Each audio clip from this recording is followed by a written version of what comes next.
Bayangkan Anda bangun besok pagi, tapi jam dinding menunjukkan pukul 7 dan di luar gelap gulita. Bukan karena mendung biasa, tapi karena debu nuklir di belahan dunia lain telah menutup matahari. Sawah kita gagal panen, pasar kosong, dan dunia berubah menjadi tempat yang asing dan dingin. Menakutkan, jelas. Tapi rasa takut yang berlebihan hanya akan membuat kita lumpuh.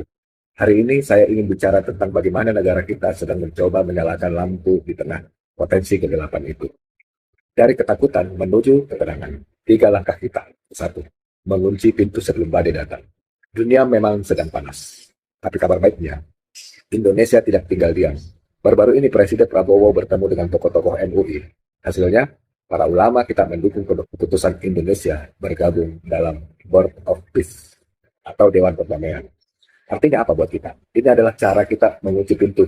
Indonesia tidak ikut campur urusan perang orang lain, tapi kita aktif menutup pintu negara-negara besar untuk bilang, hentikan. Atau kita semua hancur. Ini adalah upaya diplomatik agar pagi gelap itu tidak pernah terjadi. Kedua, kesepakatan ulama dan pemerintah. Persatuan adalah kekuatan. Kenapa dukungan MUI ini penting? Karena di masa sulit yang paling kita butuhkan adalah ketenangan batin dan persatuan. Ketika pemerintah dan ulama satu suara, tidak ada ruang untuk panik. Dukungan MUI memastikan bahwa langkah politik Presiden punya landasan moral dan doa yang kuat.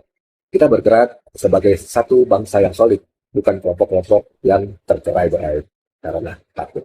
Ketiga, mandiri, menanam harapan di halaman sendiri. Presiden jujur mengatakan tidak akan ada yang menolong kita. Ini terdengar keras, tapi sebenarnya ini adalah ajakan untuk mandiri.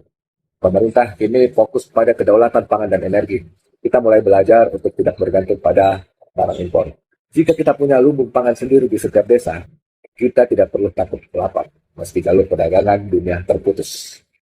Jadi, meskipun awan mendung nuklir itu membayangi dunia, kita di Indonesia sedang sibuk membangun benteng. Bergabungnya kita di Board of Peace adalah ikhtiar kita untuk damai. Sementara kemandirian bangsa adalah persiapan untuk bertahan. Kita tidak perlu lari ketakutan.